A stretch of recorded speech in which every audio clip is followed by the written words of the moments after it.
Here with Mike Gallagher to walk you through tonight's 10-game slate in the association. A fun 4-game slate for our DFS subscribers, capped off by Mike Gallagher's flag plan of Chet Holmgren that won a bunch of people a bunch of money. The chat wants to make sure that you are in a collared shirt today to keep the streak alive. You're going. Mike, how are you doing today? Doing great. Yep, had to put the collared shirt on. Actually didn't have a green shirt on today, so this was for you guys because we're rolling. I have an insane amount of blue print polo golf shirts. So it's actually a different one every time. I've worn a different type. Hey, when you buy something, when you like something, you just buy all of them. So that's kind of how I roll. But yeah, excited for another 10-gamer back-to-backs here. We got some front-end back-to-backs to add another layer to this show that it should be fun. Yeah, I basically just live in Viore. One of my friends from college is a higher up there. He'll appreciate the quick plug, but I just have Viore shirts, Viore sweatpants, Viore shorts. Like I just live in that stuff. Yep. All right, let's get to the slate. 10 games. We'll start with Brooklyn in Orlando. On the Brooklyn side of things, injury report is the same as the opener. No Bojan Bogdanovic, no Daron Sharp, no Trendon Watford. The question mark here is Nick Claxton. Will he start? Will he continue to come off the bench? Will he be under a minutes restriction? It was clear he was pretty heavily managed in the first game with basically just one stint in each half. What are your expectations for the Nets tonight? And most importantly, did he see his therapist about hacking Dyson Daniels in the head? Quite a quote saying he needs to talk to his therapist about why he gets so many flagrants. Like, buddy, don't hit a guy in the head when he's going for a layup. But I digress. That raises perhaps the toughest starting lineup to predict. We'll talk more about some other ones. But man, the Beach just seemed to think that Ben Simmons is going to start, and Jordy Fernandez said they wanted to play a little bit more. So I think we landed at 20 minutes on Claxton. I could see more. I could see a little bit more. It was only hamstring soreness. Should mention, as I said last time on the show, he's had hamstring stuff throughout his last 3-4 years. Not last season though. So if he starts, I think, and I could be wrong, it could be Ben, the Cams, Dorian Finney-Smith, and then Nick Claxton. But they might bring Claxton off the bench again, man. Like he didn't play at all in the preseason. So yeah, I don't. Go ahead. Yeah, I don't see any reason not to. Like they don't have a backup center, so because Daron Sharp is out. So like just from a rotation perspective, it makes sense to have Claxton be your backup center, kind of off the bench, and have Simmons like start essentially as your center. Wendell Carter Jr. is not like a big physical threat to try to deal with down there. So he's someone who can definitely do that. Dorian Finney-Smith on Paolo, Schroeder on, Suggs. Like, I think it all just kind of works well with that. So I'm expecting Claxton to continue to come off the bench, kind of get eased in. I think this would be different if they had Daron Sharp and they were trying to get him minutes in the rotation. But because they don't, and like they don't need the extra guard minutes, right? We saw Shake Milton only play 6. Like, I think this is the way that makes kind of the most sense right now. So I would be in kind of a run it back situation here. The question mark for me will be like Jalen Wilson got really heavy minutes off the bench. Obviously, yeah. 34 off the bench is just not sustainable long term. I don't know how. I think we might be settling into the mid 20s, but he's played really well, has been decisive with the ball. Came off a great summer league, a great preseason. He shot the ball really well, and he gives them floor spacing that they still need more of, even though they don't, they have Cam Johnson, they have Dorian Finney-Smith, they still need more shooting out there. So that's the other one to watch for me, is like if he continues to play kind of mid to upper 20s minutes off the bench. But this was generally like a fairly tight rotation. This was 9.5 guys with with Claxton on a minutes limit. So it seems like we're heading towards 9 long term here. But any other thoughts there on the Nets? Yeah, Ben Simmons he was probably going to play more. Picked up some fouls that maybe lost a half rotation, so he might play upper 20s. We're not really doing much with that there. But yeah, and should note too, 60 potential assists for Ben. So those 8 assists he had were not lucky. He was passing the ball. I thought he's looked pretty good from a athletic standpoint. He still obviously hasn't been able to shoot, generate free throws, which you may not want to do. But that is 34 minutes off the bench. That is nuts. Yeah, and the other thing for him is everything works better with him as essentially a center and 4 players that can space out kind of around him. Like everything works better that way. So I think they're going to keep that until Claxton is built up, until he's playing like 25, 28 minutes, and then maybe they make the switch. But I'd be surprised if it's early in the season, especially with the matchup against Orlando, that you can get away with it. On the Orlando side, they have Jonathan Isaac listed questionable here with a left hip contusion. This was a note that kind of came at the end of their big road win in Miami, that they were dominant kind of in the third quarter, just ran away with that game. They've also got their G Leaguers listed questionable here, but really it's Isaac that's the note. What's your assumption on Jonathan Isaac today, who seems to always find his way to the injury report?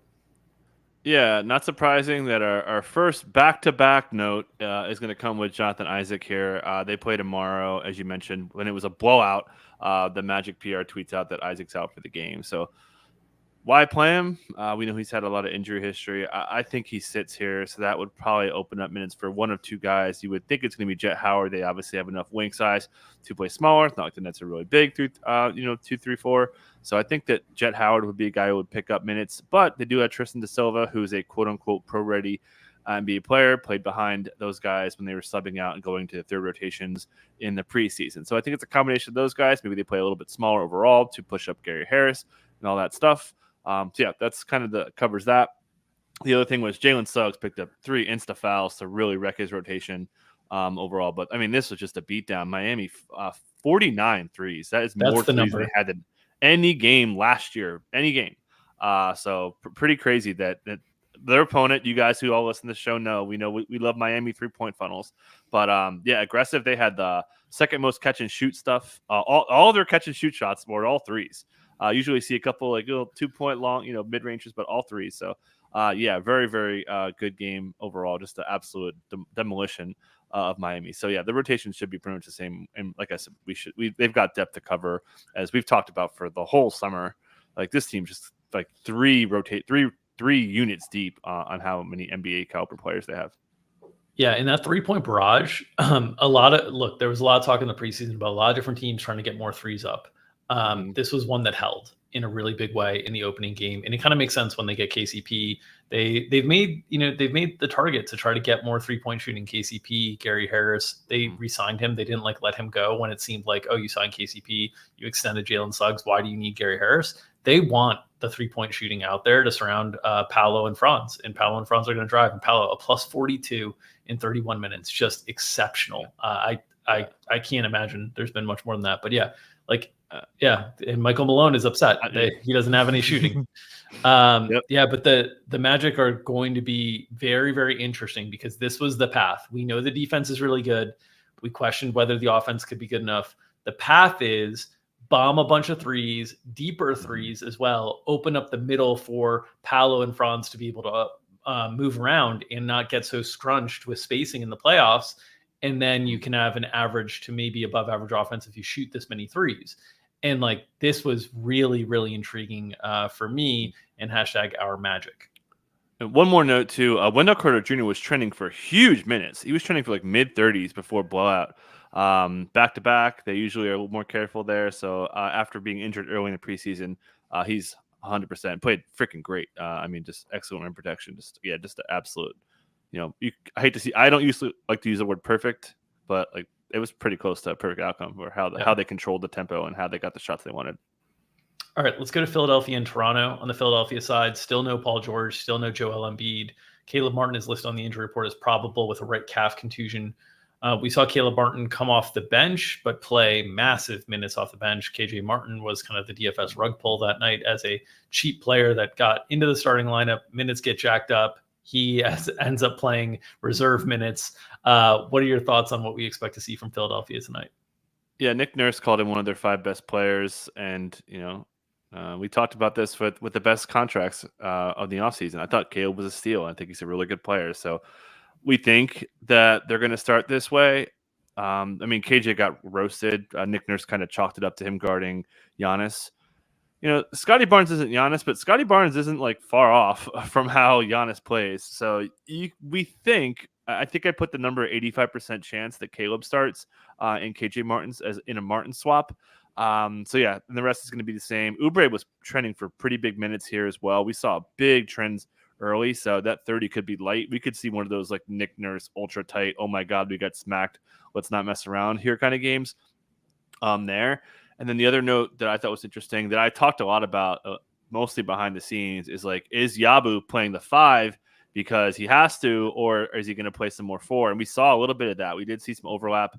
And then after the game, Nick Nurse says he is a 4 for us, but they have to play him as a 5 because they don't have Embiid and they don't want to play Adem Bana, who was really fun in summer league. So, yeah, we know we're going to get Mega Maxey, who got clamped by Gary Trent. We'll talk about him in a second overall. But Drummond also trending for big minutes. He went down, so we'll see if he can get into the 30s. A much better matchup here. So I took Philly when I saw the Toronto news. I took Philly -3.5, so I'm ready for some disappointment here.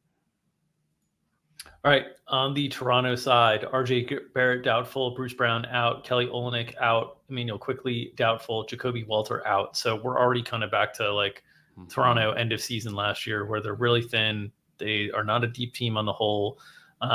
Who benefits in the absence of Emmanuel Quickly tonight? Yeah, it's going to be, as my computer somewhat froze, it's almost certain it's going to be Davion Mitchell starting, and he's going to be on Tyrese Maxey duty, which is not fun. But maybe the minutes come along for a ride, so maybe Davion plays a pretty good bit. Feel quite confidently that Jamal Sheed will be backing him up. They did have a little bit of overlap in the second half, so we're expecting a little bit of that. Call it, 52, 53 minutes of those guys together. I think they can kind of get away with it. It's not like Philly's very big on the wings there, so expecting a lot of him.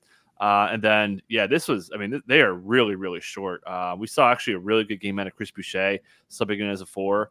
The team high, Chris Boucher, 18 points, played pretty well. But the starting lineup is, as I mentioned, Davion will be in there, Grady Dick, Ochai Agbaji, Pirtle, and Scotty Barnes will have a massive, massive, massive role after Evan Mobley completely took him out of this game. So, that'll be the starting lineup. I mentioned Boucher. I mentioned Jamal Sheed, Mogbo, Bruno Fernando will cover most of it, and then we'll see if Jamison Battle, who played quite a good bit in the second half, snuck in there as well. So this second unit is real bad. Tough to travel to Toronto, with the customs and stuff, but I don't know. This team is just really, really bad, and unless I'm winning this bet unless Scotty goes ham. Yeah. All right, let's move to Charlotte and Atlanta on the Charlotte side of things. Still no Mark Williams now, no Brandon Miller as he's out with the left glute strain, no Daquan Jeffries, and then questionable tags on Josh Green and Tijon Salon. What are your expectations on what we see from Charlotte, who was one of the pleasant surprises of opening night, getting a road win in Houston? Yeah, fantastic defense. They actually gave up a lot of rim volume, but really kept down the 3-point volume. A lot of bad dribble jumpers. Jalen Green, the culprit there, one of the worst, fourth quarters. Their defense fell apart. But let's talk about the rotation here.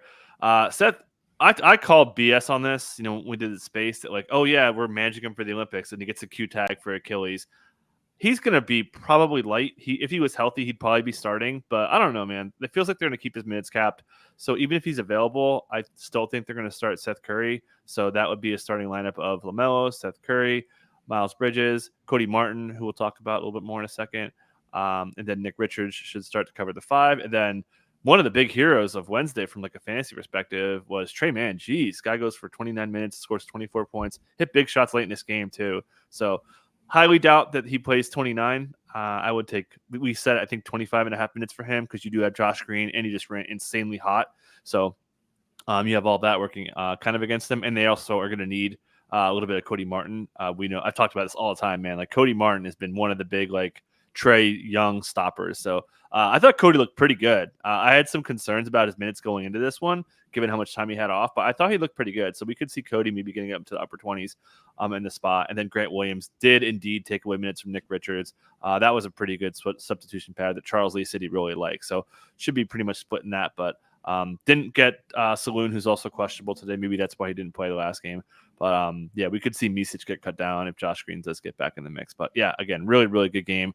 And I mean, got to shout out LaMelo. I mean, my God. I said on DFS show that Houston's the anti-LaMelo matchup because their transition defense is good and they've got a lot of wing defenders, and he just went freaking off.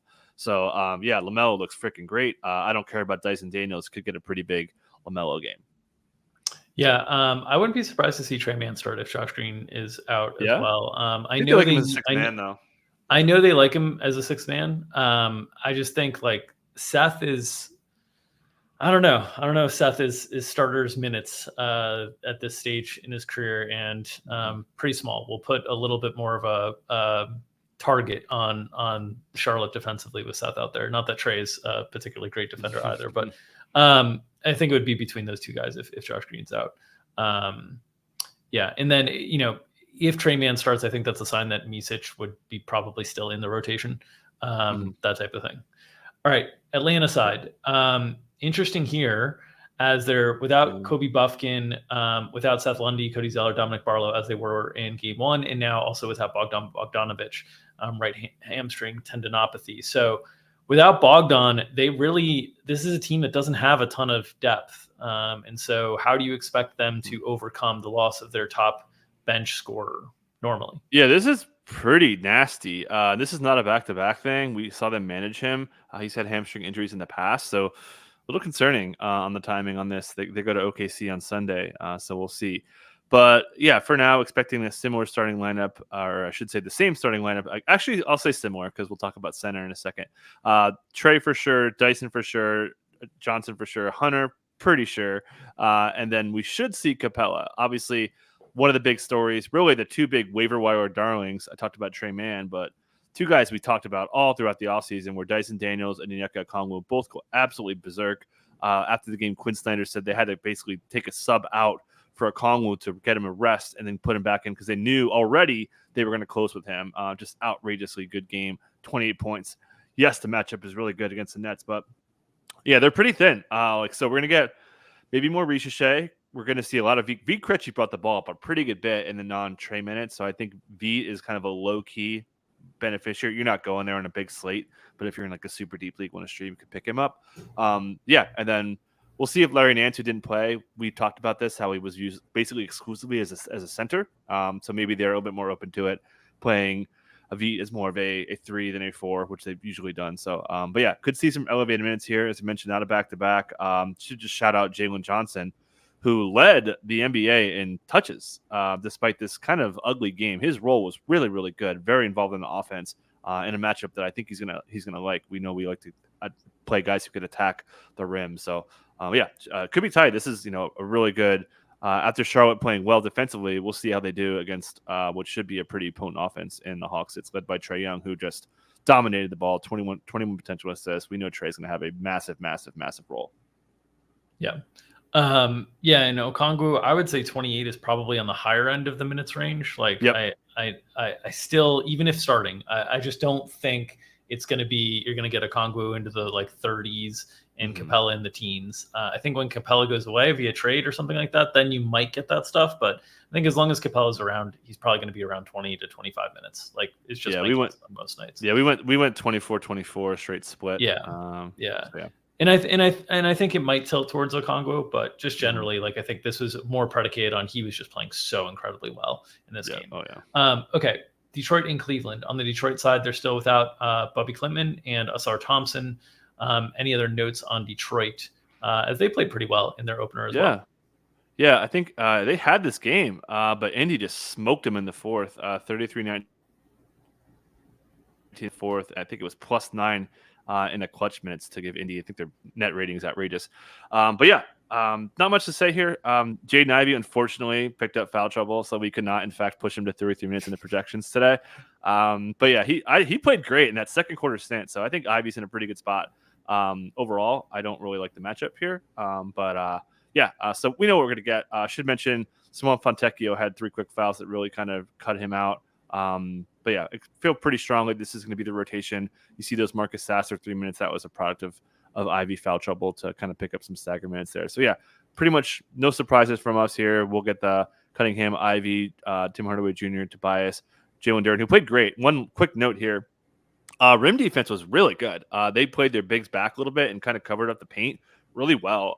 That's a hallmark of Bickerstaff's Cavs team. Certainly personnel is different, but this is to keep Indiana at 25 rim possessions, who led the league last year, was pretty impressive. So shout out to it was a really good first couple of games for new coaches, right? We talked about Charles Lee, JJ Redick, been really good for Jordi Fernandez, maybe not, but hey, they covered the spread. Kind of rambling here. We feel pretty good about this Pistons rotation. Yeah, the rim defense is going to be important. I will note that Ivy held his own, but he got hunted a lot in the fourth quarter in this game. And that was part of the reason that Indy just pulled away in the fourth quarter. I mean, Nembhard was just attacking him over and over and over again. So that's the long-term concern with Jaden Ivey from like a minutes perspective is like, is he going to get hunted this badly on defense? But definitely was trending for more than the 31 because got subbed out early because of that foul trouble in this game. So all things considered, a positive sign for Jaden Ivey. On the Indiana side, on the Cleveland side of things here, no Max Strus still, no Monty Bates, JT Thor, Luke Travers, the G League guys. So we have basically the same thing we saw from Cleveland in the opening night. They cruised in Toronto, really took the game apart kind of in the second quarter and then extended in the third quarter. Didn't have to extend starters at all. What are your expectations here for Cleveland tonight? Yeah, we know what we're getting here. And I mean, not injury news, but I said it on the pod. Like, I literally was so excited about Kenny Atkinson. It gave me an idea to talk about a podcast about coaching. And like, God, it just was so good. After the game, Kenny Atkinson saying that the guards need to get Moby the ball to use him like Domantas Sabonis. Like, think about Domantas Sabonis with defensive stats. Think about how crazy good that could be. Anyone 6 of 6 from the line, which was something we also were high on too. So, God, it's Mobley season. I'm sold 100%. But yeah, and then the other note that was interesting, we saw a bit of a flip. Last year, it was Donnie and Allen running together. This year, at least for one game, it was Donnie and Mobley together with Garland and Allen. So that's something I want to keep an eye on going forward for rotation. But yeah, Dean Wade started. We knew it. And then freaking Karis LeVert. We had an under on him. Dude goes 19 on 8 of 9. He's the most efficient 10-plus shot player in the NBA right now. Just absolutely just gut punch on our under there. But yeah, this rotation is pretty stable. We did get Chai Jerome in there. He'll kind of cover half of ish. The point guard minutes behind Garland is still, you'll get the Donnie point guards minutes too. But yeah, just, I mean, 136, just incredible for a team that we thought was slow, over the years. And quite clearly Kenny Ball is here to stay with the pace and the scoring overall. I thought 2 years ago they paired Garland, Allen more together, and Mitchell in yeah. Am I right on last? This is year 3 with Donovan, right? Yeah, this is 3. Yeah, they had it used to be like that, and they flipped it last year. They were like, it was like halfway through, but last year it was like that. So yeah, and I think that works better for Garland, right? Because Garland needs kind of a pick and roll partner, a big screen center, and he needs the verticality threat to kind of give him, driving angles a little bit more. And him and Allen had that kind of connection 2 years ago. Yeah. So we saw Garland had a little bit of a down year last year. Maybe that's part of the self-analysis that they've done. Garland was playing through injuries, so that was mostly part of it. But I think that might have also been some self-scouting from Cleveland to be like, hey, this pairing might work a little bit better. And I think Mitchell and Mobley works really, really well. I think Mitchell just works with anybody, but he's not a lob thrower.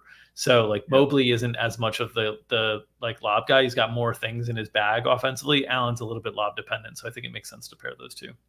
Yeah, and I'll add, before Donnie got there, I remember writing so much stuff about how there's such a symbiotic relationship between Garland and Allen. Like when one would miss, the other one would suffer, and all that. So yeah, it's cool. Yeah. All right, Indy and the Knicks. Knicks defense will be tested after getting the number 1 offense in the league last year. They get the number 2 offense last year in game 2. On the Indiana side, Isaiah Jackson, questionable right growing strain. They lost James Wiseman for the season with the left Achilles tear. So his presence is sort of important now with Isaiah Jackson. We saw Enrique Freeman fill some spot minutes there. They didn't go as much to Obi Toppin at the center spot, which is kind of how they solved that issue in the playoffs. What are your expectations on Isaiah Jackson's availability tonight? I don't have a great feel. As I mentioned, he hurt. This is the same leg where he hurt his hamstring. So this is probably something that may need a week. I kind of lean a little bit on the doubtful side. We have him in projections for now, but wouldn't be surprised if he missed. As you mentioned, if he didn't play, that would probably sneak Enrique Freeman in there because they need size. It was a bit of a surprise to see them not go with the small ball lineup, but I think they just wanted some size out there to cover Jalen Duren. You saw Freeman, I guess handle it okay. Had a good summer league as a random note, but if he's out, then they're a little bit more likely. Maybe they try to sneak in some of that small ball stuff we saw against the non-cat stuff. I think they want to keep a bigger body out there. Then again, Cat kills traditional fives, so and he went off against the Pacers. Talk about him in a second, but So if Ijax doesn't play, Freeman will be in the rotation. Probably see a sprinkling of that small ball stuff with the 3-man front court of Obi Toppin, Siakam, and then Jarris Walker would be playing more. Somewhat surprising that Jarris comes in with all this momentum and really barely played. It was kind of a disappointment. Yeah, starters got really heavy minutes here from Indiana, with the exception of Neesmith, who was battling some foul trouble. Mathurin ended up picking up basically starters minutes instead. And this was kind of like an 8.5, 9-ish rotation. I mean, you see kind of the sparing minutes here between Weissman and Freeman. That was 12 between them, and then Walker and Shepherd. I think it was like Walker first half, Shepherd second half, if I remember the rotation. So Carlisle does some strange stuff with rotations on the back end at times. Might just be like kind of having that as a competition with Walker and Shepherd, even though it seemed like Walker clearly won that in the preseason. So something to follow through on there. But it was a good sign for the starters that the starters minutes were able to get up pretty hefty. They needed a big fourth quarter to take over this one in Detroit. Yeah, just keep it real quick. Just want to say, keep an eye on the Halliburton handling. He lost a little. Like, you see the assists, and the potential assists were like good but not great. I forget what the number was. I think it was like 9 or 10. But like seeing four assists out of Halliburton was pretty scary. And again, he wasn't handling all the time, which was quite odd. So maybe that was a one-game thing, but something that I've got my eye on tonight for sure. Yeah, I think some of it was the attacking Ivy stuff, like hunting matchups with Nembhard, and that's why Nembhard had the ball in his hands a little bit more. But it is a little bit concerning that just like, I know in this game, Tyrese only shot 1 for 9 from 3, but if you just kind of look at the skill sets between the two players, like Halliburton's probably a slightly better off-ball floor spacer than Nembhard is, but Halliburton's such a superior passer that I would think you just keep the ball in his hands. But certainly a concern, especially for season-long fantasy players, because like the whole reason you're drafting Tyrese Halliburton in the first round is the 10+ assists a game. That's the entire reason. Otherwise, he would not. If it's 7 assists per game, he would not go anywhere near the first round. So it's definitely a concern the way that you start there.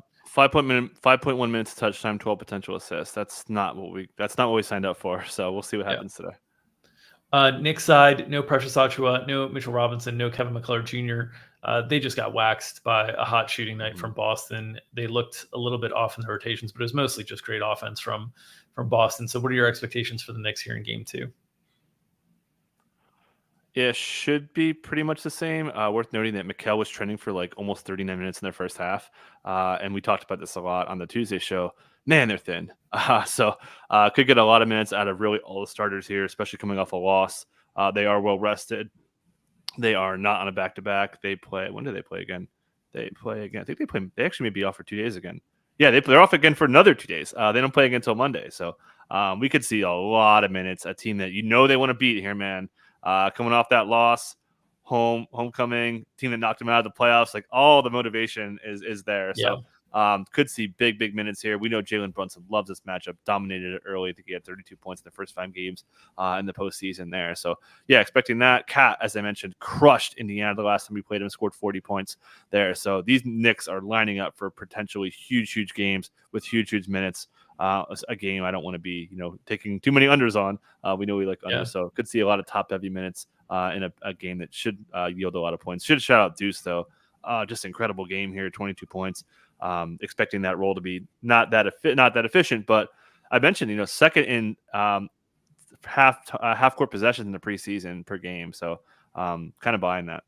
Yeah, he's definitely confident out there. I mean, the shot making was incredible in this one. The decision making was really questionable, honestly. Like some of the shots he was taking, I was like, "What are you doing?" But he was making everything, so it is what it is. The one thing that I'll note is, as a Knicks backer, in terms of like on the season long win totals pod, I was on the over. I have alts for them to lead the league in wins. I'm like mildly concerned in just that the offense, the way that it was run in game 1 was like a lot of cat post ups. And then the way that Boston defended them, Stephen N-O-H on Twitter, he used to cover the Bulls, now does his own stuff, but was noting that basically the way Boston defended New York was put a center on Josh Hart and just let the center roam. That's a challenge if Josh Hart is going to be like a legit spacing issue for them, especially if they're going to try to just run cat post ups. Like I'd much rather see the ball in Jalen Brunson's hands, 5 out, spread the floor, and even like use Josh Hart as a center essentially, and like screen and roll with Josh Hart and have all the space there. So a little bit clunky in terms of how the offense looked relative to how I expected it to look in that first game. Obviously, Boston's very, very good defensively, so it might just be a 1-game sample, but way too many cat post-ups for me. Not enough kind of floor spreading and catch and attack, which is catch and shoot or catch and attack. That's what I want from Cat. Yeah, one more note too. We love the Pacers. They take away catch and shoot stuff, but that's off-ball catch and shoot. With Cat being pick and pop, he could still get pretty good volume against Miles. Yeah. All right. Chicago and Milwaukee. On the Chicago side, no Lonzo Ball tonight. It's the left knee injury management tag. He gets there. Dalen Terry listed as available, and then the G Leaguers here: EJ Liddell, Adama Sanogo, and DJ Stewart listed as questionable. 2A guys. Without Lonzo Ball, the Bulls' offense was a disaster in the opening game. With Lonzo Ball on the floor, it was pretty good. So it's interesting to see how things kind of work here in this game in Milwaukee. A road game for Chicago, usually often a split crowd in the Chicago-Milwaukee games. What are your expectations for how the minutes distribute without Lonzo Ball? So first of all, I should note back-to-back for Lonzo, so that's why he's sitting. So if he's healthy, he's all good. For the Lonzo fans, shout out Winky. So there's a lot going on here. Notably for me, I talked about the pace. They were first in preseason pace that held up. They were freaking flying off boards. They had an 8.6 second per offensive possession. That is Mike D'Antoni, almost 7 seconds or less offense, just absolutely blazing for that. The other thing that stuck out, Paul got cut. Minutes wise. He got cut because they wanted to have like a drive happy scheme, and that's why Ayo Dosunmu cut into Paul, which made us sweat Ayo under.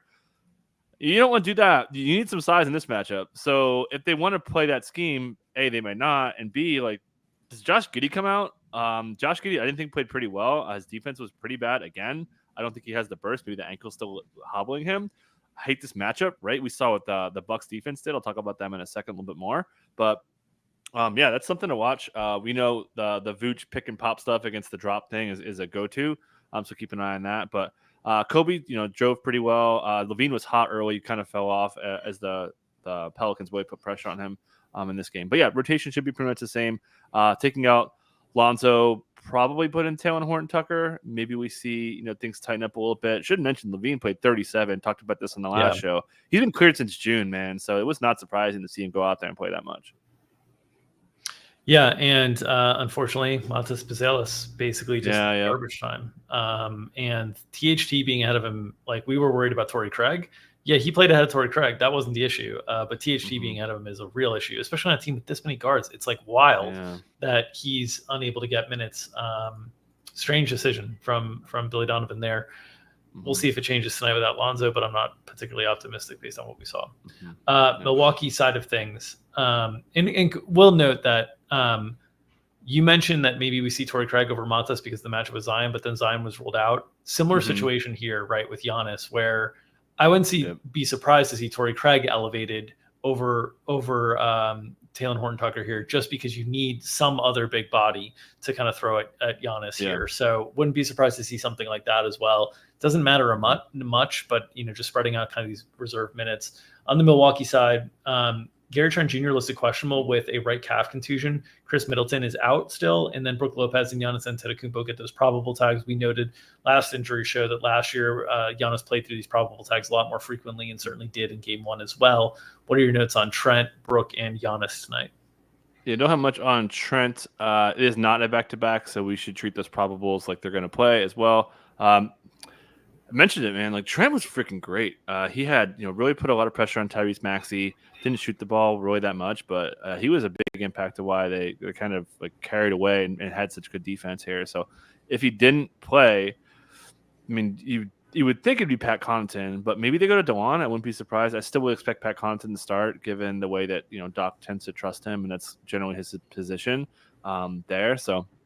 But yeah, wouldn't be surprised if it is DeLon overall. But yeah, Dame was incredible. Giannis was great. Giannis should go absolutely nuts. He's my matchup cover boy. Big role to get 14 elbow touches. They fed him the ball in the paint to let him distribute, move the ball really well. And man, Chicago's rim defense, as you talked about this more than me, like it could be really bad. So it could be a big Giannis game. Everyone played great. Like Taurean Prince was awesome.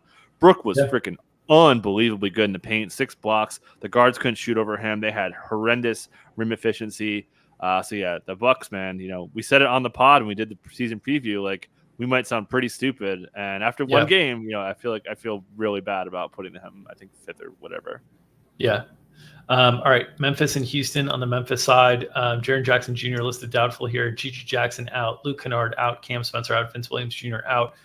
More importantly than the injuries, though, was the weird rotations in Game 1, a mix of apparently trying to manage the schedule. They start out with 6 games in 9 days, including starting out in altitude in Utah. Some of it was foul trouble. Zach Edey fouls out in the first 15 minutes of his professional career. What are your expectations on what we see from the Grizzlies tonight? So, yeah, Taylor Jenkins goes up to Utah in the altitude. He says, hey, Will Hardy, that's a nice rotation you got there. Let me steal it and be all confuse everyone, because that's the Will Hardy jam. And, yeah, he said after the game that, the altitude and wanting to play fast, this is kind of what Billy Donovan said, but at the altitude. So let's start about the center first. They were scripting in Jay Huff, and you see 22 minutes from Jay Huff. I don't think we had a minute for Jay Huff in this game. And he goes out there and he subs in early and he closes in this game and closes well. He had a couple really nice plays here to get this win, floor spacing big. So he's going to play. It's just a matter of how much does he play, because he's been really that effective. Does he cut down Brandon Clark? I don't think that's a 0% chance of happening. So this is a mess. I want nothing to do with it for the center spot. And then, as I mentioned, Zach Edey, I said, there's no way he could get the, big volume post-up possessions with the way this team wants to run. He got one post-up in this game and looked terrible, as your guy Walker Kessler was just unstoppable. We'll get to him in a little bit. But, so we're going to get a run back. Should mention Jaren Jackson get the doubtful tag. Memphis protocol is doubtful and then should be good for the next one. So expect Jaren back for the next one. But also, John Morant, he had a minutes limit on him. He will be ramped up slowly, according to Taylor Jenkins. We came up with 30 minutes for his projection, so not expecting him to play too much there. But he did say he'll consider loosening it up, or I guess I should say tightening it up, where they may not go 11. Taylor Jenkins is, I would say, the most famous 10-man rotation coach that we have.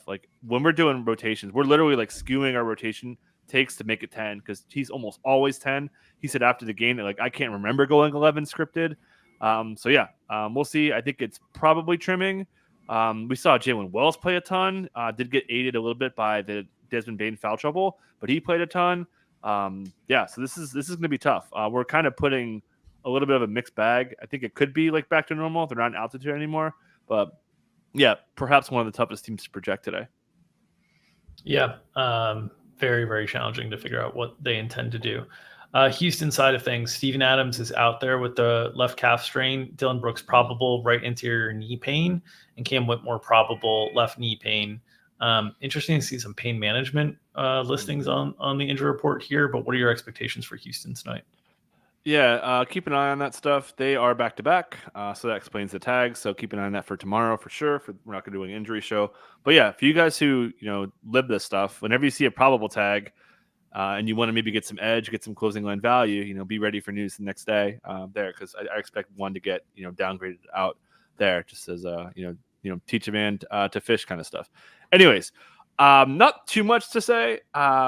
We got pretty strong minutes out of Jabari. That was a little bit of a surprise. I thought he may be a little bit danger, but he held his own as he guarded Miles Bridges a pretty good bit. And then, Şengün. We knew this was coming. We talked about Şengün dominating Charlotte Hornets, but that happens all the time.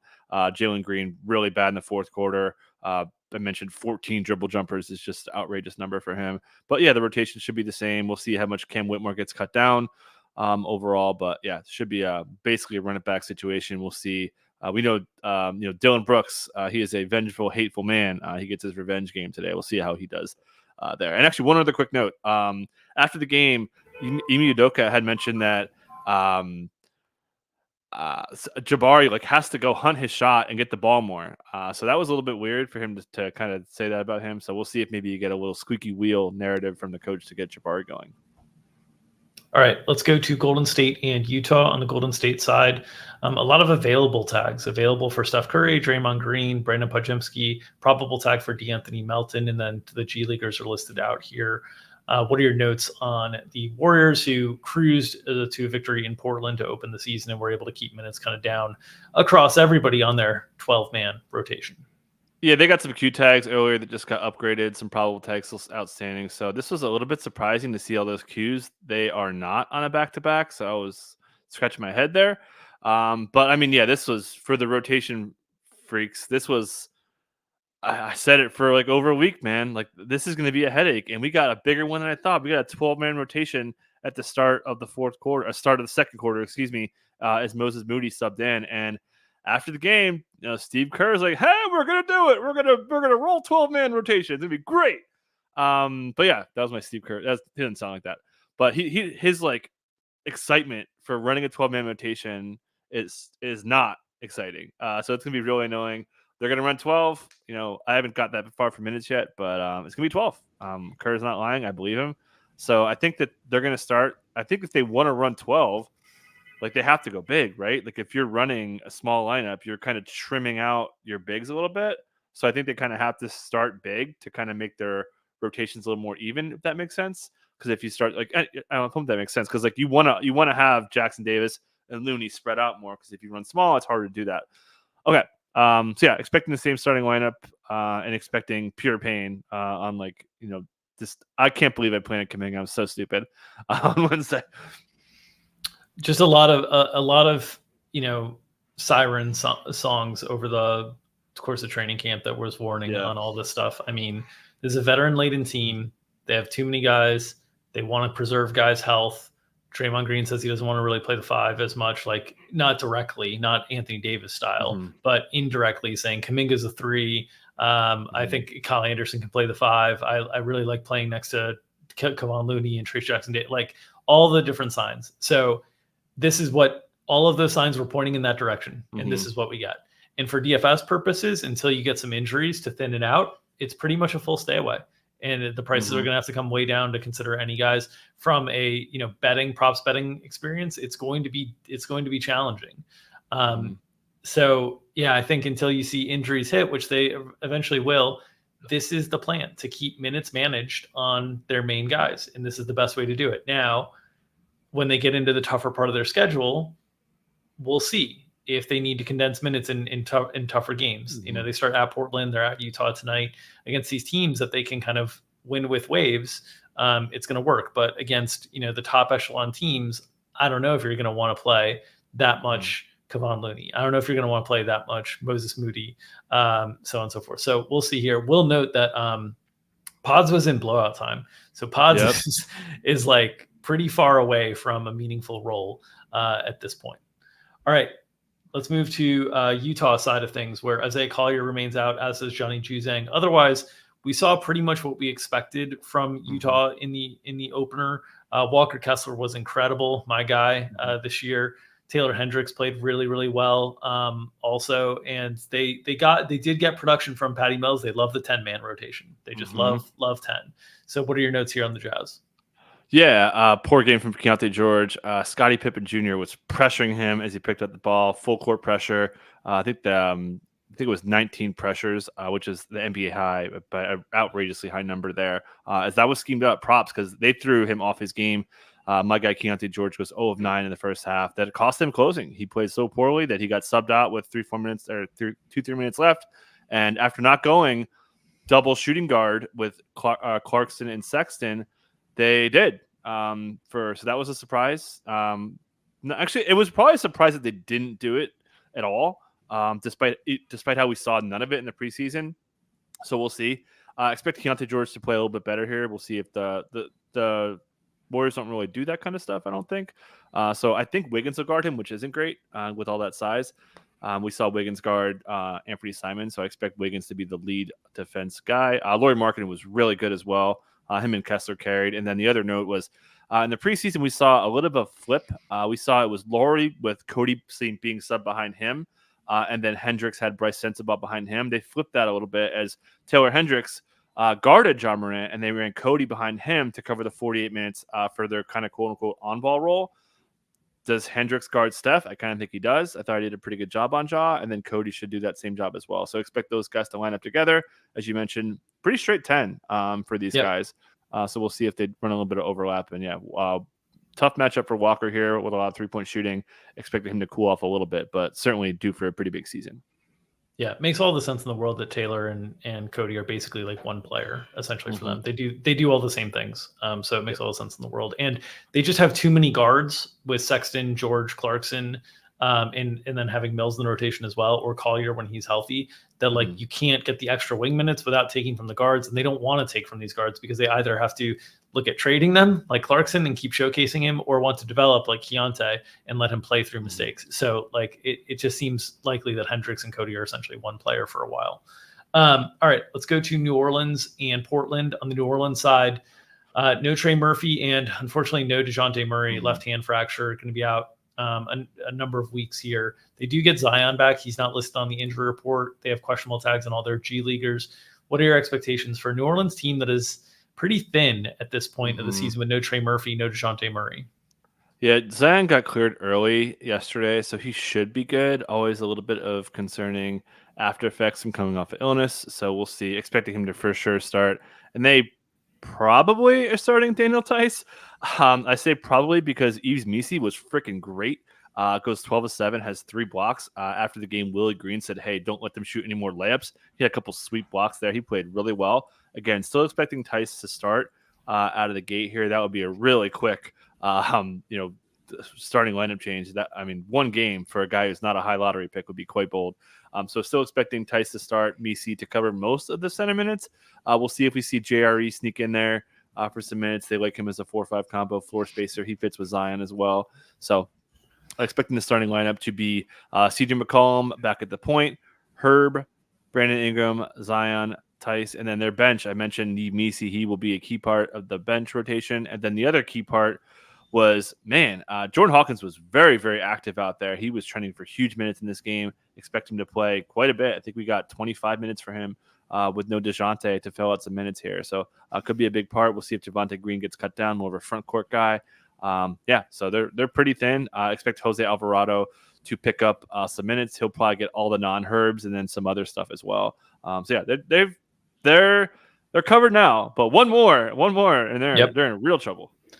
Yeah, on the broadcast, they were interviewing David Griffin as well, and he said the 3 things that he needed to see this offseason when they came to training camp were Brandon Ingram shot selection improving, Yves Missi's development as a player, and then Jordan Hawkins' continued development. And he said we got all 3. Like all 3 hit in a big way this training camp when we came back. I think Jordan Hawkins, they basically view as Trey Murphy right now. Like in terms of the value that he brings from a floor spacing perspective, he's not the same kind of defender as Trey Murphy, but they just need floor spacing on this team when you have Zion and Brandon Ingram, and then you're playing like a center that doesn't really space the floor as well. So I think Jordan Hawkins' role is just super, super solid right now. Wouldn't expect him to be like impacted by Zion coming back even without Murray, or like I just think he's viewed as Trey Murphy for them until Trey comes back. Yep. And then one other note, Brandon Ingram, 6 post-up touches for Brandon Ingram, 6 paint touches for Brandon Ingram. They were really trying to get the ball inside, as David Griffin and Willie Green have said for months now. Like they want to make him a heavy paint threes guy. That he didn't listen. I think he had 12 mid-range shots, but it should be Ingram. Like we were fading him because we talked about the role shrinking. DeJounte's out 4 to 6 weeks or whatever now. So Brandon Ingram wheels up. Yep. All right, let's move to the Portland side of things. They're without Shaden Sharp, without Matisse Thybulle, and without Robert Williams. They have questionable tags on the G Leaguers, Bryce McGowan, Josh Minaya, and Taze Moore. We saw Tamani Kamara start. We saw them bring the starters back in the fourth quarter despite being way down. We saw Scoot Henderson once again get his production like all in the last 5 minutes of that game. What are your expectations for Portland tonight? Yeah, let's talk Scoot really quick. 22 drives and 17 points off those drives. That ranks second in the NBA right now behind, you guessed it, James Harden, first in both categories. He played pretty well. As you mentioned, he's looked great in garbage time, and he looked great against the German Ulm team in preseason. Other than that, he's been pretty bad there. And he'll probably run into some pretty tough defenders in the form of Jose Alvarado and Herb Jones. Did get a little bit of overlap with Anthony Simons. I'll hand it to you there. And I know you want to talk a little bit about that. Tamani Kamara is going to start again. We saw him guard Steph Curry. Not surprised. The bit of a surprise to me, rotation-wise, was Jabari Walker going away. We talked a little bit how we thought that Delano Banton could go away, but I was pretty surprised to see Jabari go away. Ryan Rupert really climbed up, expecting that to happen again. And then Chris Murray overall. But, pretty strong minutes up top for blowout. So there could be a lot of minutes going for these guys there. But DeAndre Ayton, horrendous defensively. This team got murdered inside. I think it was 50. Yeah. This is why I planted Jonathan Kuminga, because I knew they were going to get paint points. 58 points at the rim for the Warriors. Some transition, but they just their defense was so bad. Expecting that to happen again. So that's Zion's theme music, right? So we'll see how healthy Zion is. But I know you investigate a little bit about the Anthony Simons low usage, which was in the preseason and game 1. If you want to kind of let the people know what you found. No, it's just been surprising so far. He had a 21% usage rate in game one, a 21% usage rate in the preseason. If you filter out games with Jeremy Grant and DeAndre Ayton last year, and Simons, he had a 28% usage rate in those games, like 20 games of that. So it's not just that like Ayton and Grant are healthy. Obviously, they added Denny Avdia in the mix as well as another point, but they had Shaden Sharp last year, who's like a similar usage guy. So I'm just a little perplexed right now. It's been a weird offseason for Anthony Simons, some trade rumors.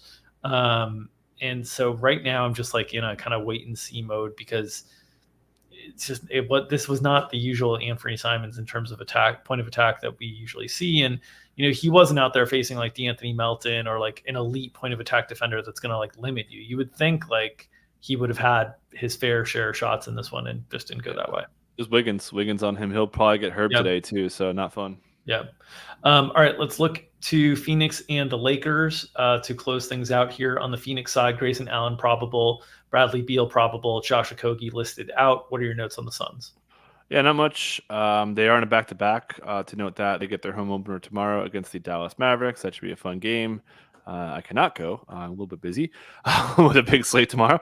But yeah, I mean, I guess the headline to me was, they actually didn't fold. It looked like they were going to go away and die, but they played really well down the stretch there. And then the other thing was like, we talked about, does Mike Budenholzer cap minutes the way he did with the Bucks? And I always thought that, hey, maybe because they played so fast, the Bucks, they may not happen. One game sample, we got 44 minutes in an overtime game for Durant, 38 for Beal. I thought Beal looked really, really good.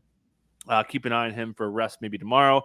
Would treat that probable, like not a for sure probable with the back-to-back, just to note that. But he should be good, just to be clear. But yeah, Booker fouled out, good to go. And then, man, Nurk did not play well. Had a couple nice plays late, but minutes were light. We'll see. He gets Anthony Davis here, just a really scary matchup for him. Tyus Jones locked and loaded, played pretty well. Sam and I talked about this on the podcast. I mean, they got options here, man. Like they're starting. They got Royce giving good minutes. Ryan Dunn's been a revelation. Mason Plumlee's no slouch. Also, Iguodala, I thought played pretty well. Monte Morris had some really good minutes. Grayson Allen. Like they're suddenly not thin. I mean, they played 11 guys in the opener. Yeah. That's like it's look, if you play 11 guys with your starters playing upper 30s, cool. We can find pass. But really that was just Durant. Like if you take away the OT numbers here, it looks like the Bud Milwaukee rotation in a lot of ways. So that is not particularly alluring for fantasy value. And from a DFS perspective, the pricing is going to take some time to adjust to having Tyus Jones integrated and all three of these guys healthy. So it's just it's a really, really challenging spot to find ceiling right now for Booker. Phoenix. Did have foul trouble, and I thought the minutes are pretty good. Yeah, I mean, maybe he gets to 36 in the right environment, which is like great, but we were talking like Booker 40 in the past. Like that's not happening anymore. It got there for KD maybe, but like if they're playing 11 guys, it's going to be hard to get there on this stuff. So I thought that was just like hey, let's see what you got. I cannot believe Iguodala played, but I thought it was just, hey, first game, let's see what you got kind of thing. We'll see. Yeah, maybe. I don't know. This looks awful Budsian to me. So I'm a little bit concerned on the Phoenix side. Lakers side, Jalen Hood-Schifino listed out with illness. They're still without Christian Wood, Christian Coloco, Jared Vanderbilt, and then they listed their G Leaguers out as well. We saw a pretty clean rotation that matched expectations opening night with a nice win against Minnesota. What are your expectations for Lakers tonight? Yeah, good to go. Really, I mean, obviously Anthony Davis was the headline, but the other headline, Rui Hachimura, 35 minutes, played great. We saw Randall bounce back big last night, and then Rui really clamped him in this Tuesday game. So I think Rui Hachimura, who didn't rebound it that much, that was kind of the one big talking point from JJ Redick, but really aggressive offensively, and his defense is quite good. So looks quite clear. And then the other thing that was weird, I talked about this a little bit on the pod yesterday, they flipped the sub patterns. We saw throughout the preseason, D'Lo would get staggered away from LeBron.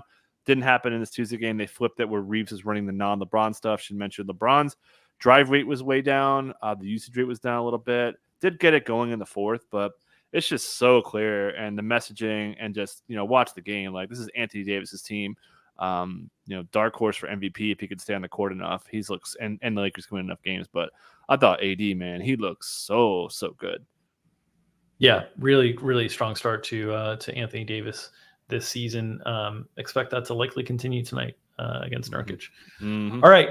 That will do it for this edition of Established Run's NBA Injury Report Analysis Show. We kept it just under 1 hour once again today, despite the 10-game slate. So that keeps me happy as I can get to lunch and then get back to projection checks. As always, if you're interested in joining us for the ride on the premium side of things this season, you can go to establishedrun.com/subscribe-MBA. Find more details on our product offerings there. We've got the in-season DFS packages up and available. That comes with Mike Gallagher's matchup column 3 times a week, Monday, Wednesday, Friday. Live shows 5 times a week with myself and Mike Gallagher, starting at 5 o'clock Eastern, usually going oftentimes till 6:20, 6:30 Eastern, kind of working through the slate, talking about the good chalk, the bad chalk, the contrarian plays, and of course the flag plants last night. Mike Gallagher nailed it with Chet Holmgren. A bunch of our subs were posting screenshots in Discord. Really fun to see. So if you're interested in checking us out on the DFS side, you can find more information there. On the prop side, we're off to a really good, strong start this season that we're really excited about. We posted on our Twitter account as well as emailed subs, and we're making this an article on the site. But kind of tips and tricks on best ways to use the sub, because we know it's really challenging for a lot of people. But it is only a weekly commitment. If you're interested, please do read the FAQ. Please understand what you're getting into. We're very proud of the record that we put in the work we put in the projections that people are able to use to get props, but it's a pricey subscription and it's also difficult to get these bets. So make sure to read up on our Twitter account for more tips and tricks on how to use the prop subscription if you're interested in it. If you're uninterested in joining us for the premium ride, totally get it. Understood. Would love your help in pushing the free content that we have here. And the best way to do that is to smash that like button and help feed that algorithm. You can also subscribe to the channel and get notifications whenever we post new content, like our podcasts or like these shows, or like other fun content that we post during the course of the season. So appreciate all that. Also look at that Twitter account and potentially subscribe. There's not only the notes to the props and how to use it, but Winky's takeaways, the 10 takeaways from each night. Really fun read to get you going early in the morning. Winky's a great writer, really funny, entertaining, and you will learn a lot, really a lot of educational stuff and notes about what happened in the NBA. So it's the easiest thing to get yourself ready for an NBA slate. So make sure to follow us on Twitter or X, whatever you want to call it these days, Established Run NBA. All right, smash that like button, feed that algorithm, help us feed our families by feeding that algorithm, and allow us to feed you the NBA injury report analysis each and every day to help you set your DFS lineups, your season lineups, and make your spread bets and your prop bets. Nom nom nom nom nom. We'll see you on Monday.